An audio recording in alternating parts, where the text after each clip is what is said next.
Hello everyone, welcome back to the Samajik Guru channel. आज हम करने जा रहे हैं क्लास 7th के सोशल स्टडीज की कॉम्पिटेंसी एनहेंसमेंट प्लान की वीकली प्रैक्टिस शीट नंबर 6, जो कि पंजाबी और इंग्लिश मीडियम दोनों ही स्टूडेंट्स के लिए है। वीडियो स्टार्ट करते हैं, बट उससे पहले अगर चैनल पे नए आए हैं तो चैनल को फटाफट से सब्सक्राइब कर दो, क्योंकि यहाँ पर इस तरीके का हेल्पफुल कंटेंट अपलोड होता रहता है।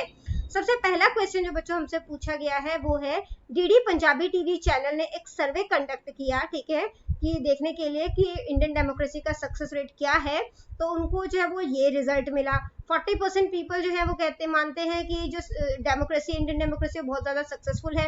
30% लोग मानते हैं कि कुछ हद तक सक्सेसफुल है। 20% लोग मानते हैं कि बिल्कुल सक्सेसफुल नहीं है। 10% का तो कोई ओपिनियन ही नहीं है। तो इस डेटा को देखते हुए आपने बताना है कौन सा स्टेटमेंट जो है वो करेक्ट है, ठीक है।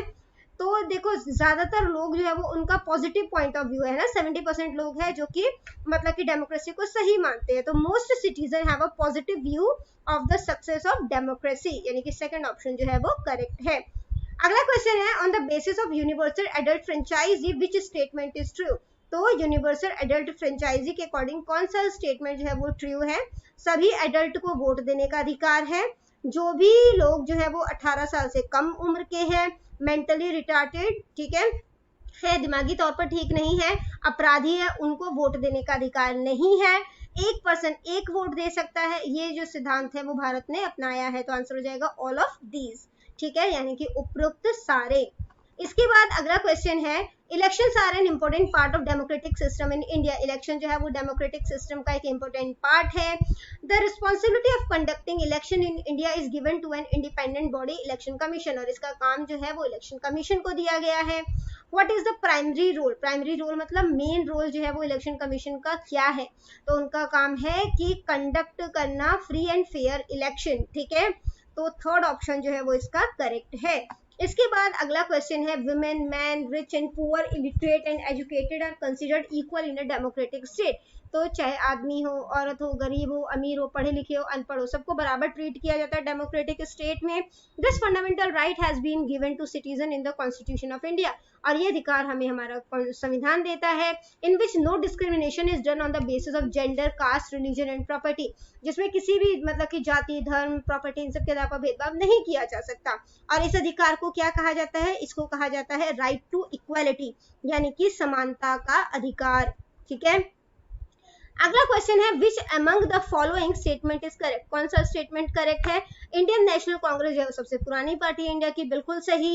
In India general election are held after every 5 years, तो जनरल इलेक्शन जो है वो हर 5 साल बाद होता है, बिल्कुल सही। तो दोनों ही स्टेटमेंट ए और बी जो है वो करेक्ट है, ठीक है, यानी कि कथन 1 अतः 2 सही है। इसके बाद बच्चों क्वेश्चन नंबर 6 है, मॉडर्न स्टेट्स जो है वो साइज में काफी ज्यादा बड़े होते हैं, उनकी पॉपुलेशन भी ज्यादा होती है, ठीक है, जिसमें कि अब पार्टिसिपेशन जो है वो डायरेक्टली हम एडमिनिस्ट्रेशन में नहीं कर सकते, इसलिए हम अपने प्रतिनिधित्व को चुनते हैं, यानी कि रिप्रेजेंटेटिव्स को चुनते हैं वोटिंग के थ्रू, जो कि देश का प्रशासन चलाते हैं। What do we call this, इसे हम क्या कहते हैं, इसे कहते हैं रिप्रेजेंटेटिव डेमोक्रेसी, ठीक है। इसके बाद जो है अगला क्वेश्चन है, analyse the political parties given in column 1 and match them correctly, ठीक है। तो यहाँ पे इंडियन नेशनल कांग्रेस जो है उसका सिंबल जो है वो क्या है, हैंड है, ठीक है, तो बी हो जाएगा इसका। बहुजन समाज पार्टी यानी कि बीएसपी, इसका सिंबल क्या है, एलिफेंट है। बीजेपी का सिंबल जो है वो क्या है, वो है लोटस, ठीक है, यानी कि थर्ड ऑप्शन जो है वो करेक्ट है।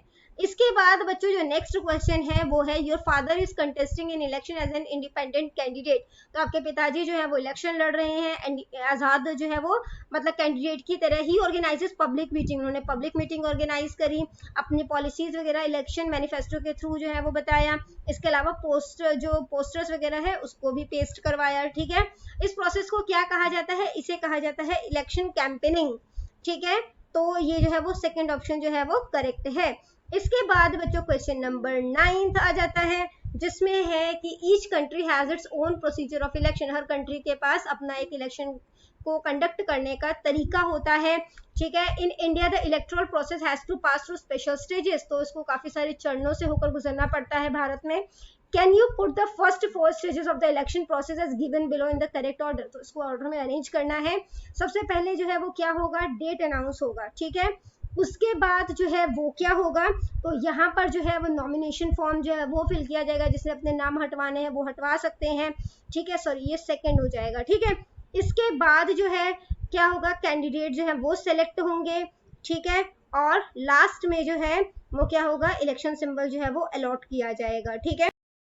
सेकंड पॉइंट है, फिर थर्ड है, फिर फोर्थ है और फिर वन है ना। तो फोर्थ ऑप्शन जो है वो करेक्ट है, ठीक है। इसके बाद बच्चों अगला क्वेश्चन जो पूछा गया है वो है what is the main role of opposition party in democracy. तो डेमोक्रेसी में अपोजिशन पार्टी का मेन रोल क्या होता है, गवर्नमेंट को जवाबदेही बनाना, ठीक है। तो थर्ड ऑप्शन जो है वो करेक्ट है। इसके बाद अगला क्वेश्चन है EVM provide an immediate accurate count at the time of counting of vote. तो वोट की काउंटिंग में ईवीएम मशीन जो है वो बहुत सही से काम करती है ना, एक्यूरेट काउंटिंग करती है। इंडिया में भी जो ईवीएम मशीन है उसका इस्तेमाल जो है वो किया जा रहा है काफी टाइम से।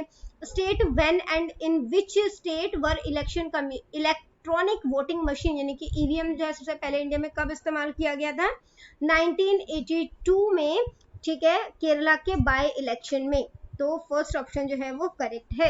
इसके बाद बच्चों क्वेश्चन नंबर 12 है, राम सिंह जो है वो इलेक्शन लड़ना चाहता है लोकसभा का। For this motive he approaches an officer who ask him to fill a form. तो एक ऑफिसर के पास जाता है जो कि बताते हैं कि तुम्हें फॉर्म फिल करना है। फॉर्म को फिल करने के बाद जो है वो राम सिंह जो है फॉर्म वापस कर देता है, ठीक है। और इसके बाद आप बता सकते हैं कि वो ऑफिसर कौन थे, तो वो ऑफिसर थे रिटर्निंग ऑफिसर, ठीक है, रिटर्निंग अफसर। इसके बाद अगला क्वेश्चन है today our social studies teacher told us that adult suffrage is the lifeline of a democratic system of governance. Every adult citizen in our country has a right without any discrimination. हमारे जो country में जितने भी adult citizen है उनको बिना किसी भेदभाव के जो है वो वोट देने का राइट होता है ना। तो इंडिया में एडल्टहुड की जो है वो एज कितनी है, 18 ईयर्स, ठीक है, 18 साल। इसके बाद अगला क्वेश्चन है which among the following statement is correct. कौन सा स्टेटमेंट जो है वो करेक्ट है। इलेक्शन कैंपेनिंग जो है वो वोटिंग से 48 आवर पहले जो है वो बंद कर दी जाती है, बिल्कुल सही है। इंडिया में जो इंडिपेंडेंट ऑर्गेनाइजेशन है इलेक्शन कमीशन, उनका काम होता है इलेक्शन को कंडक्ट करना, बिल्कुल सही है, ठीक है। तो both statement A and B are correct. Medium वालों के लिए फर्स्ट ऑप्शन जो है वो करेक्ट है कि दोनों ही पहले अते दूसरा जो है वो सही है, ठीक है। इसके बाद क्वेश्चन नंबर 15 है, पिक्चर जो है वो बताना है कि ये कौन सा मेथड है, इसको क्या बेसिकली बोलते हैं। तो ये है बैलेट बॉक्स, ठीक है, थर्ड ऑप्शन करेक्ट है, बैलेट बॉक्स। तो बच्चों ये वीडियो हो जाती है हमारी यहीं पे खत्म। इनकेस आपको कोई भी डाउट है तो आप कमेंट सेक्शन में क्वेश्चन कीजिए, आपको रिप्लाई करने की पूरी कोशिश करूंगी। Thank you very much and all the best for your test. Bye bye.